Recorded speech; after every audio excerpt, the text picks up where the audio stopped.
ইরানের প্রধান টার্গেট যে ইসরায়েল তা এখন আর বলার অপেক্ষা রাখে না। দুইবার এরই মধ্যে ইসরায়েলে বইয়ে দিয়েছে মিসাইলের আগুন বন্যা। এবার আমেরিকা যেন নিজেই ইরানের টার্গেটকে আরো সহজ করে দিচ্ছে।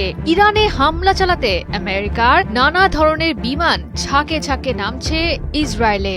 ইসরায়েলের বেন গুরিয়ন বিমানবন্দরে দেখা মিলেছে মার্কিন জ্বালানি ও কার্গো বিমানের। ইরানের সম্ভাব্য মার্কিন হামলার আগেই বিপুল পরিমাণে মার্কিন সেনার উপস্থিতির মাঝেই এমন ঘটনা জন্ম দিয়েছে নানা প্রশ্নের।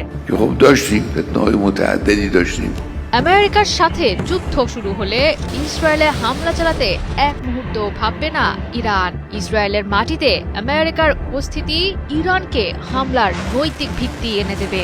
এবার ইসরায়েলে ইরানি মিসাইলের হামলা হলে ধারণা করা হচ্ছে তা অতীতের সব ভয়াবহতার রেকর্ড ছাড়িয়ে যাবে।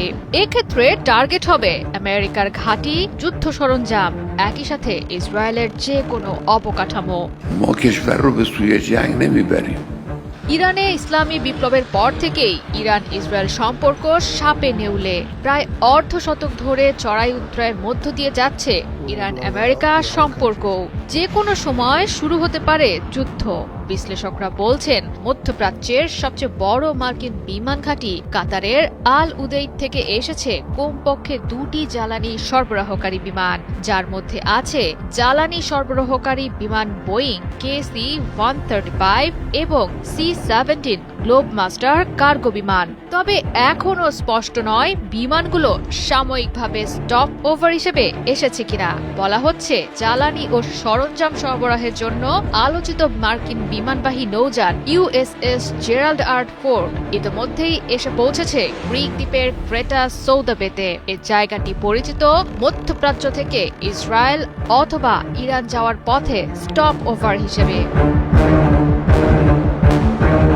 মিলিটারি এয়ার ট্র্যাকিং অ্যালায়েন্স জানায় ইরান সংলগ্ন এলাকাগুলোয় এখন পর্যন্ত মোতায়েন করা হয়েছে 85টিরও বেশি মার্কিন জ্বালানি বিমান এবং 170টিরও বেশি কার্গো বিমান। এক্ষেত্রে ইসরায়েল হল মধ্যপ্রাচ্যে গুরুত্বপূর্ণ মার্কিন কৌশলগত সহায়তা কেন্দ্র।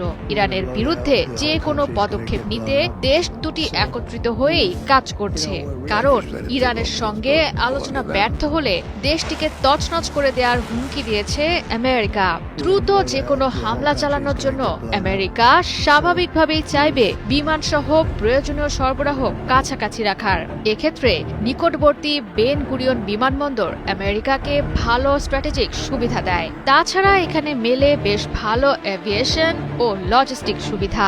শুধু ইরান নয়, মধ্যপ্রাচ্যে আমেরিকার বিরুদ্ধ শক্তিগুলোর বিপরীতে শক্তি প্রদর্শনের জন্য যুক্তরাষ্ট্রের জন্য বেশ সুবিধাজনক একটি স্থান ইসরায়েল।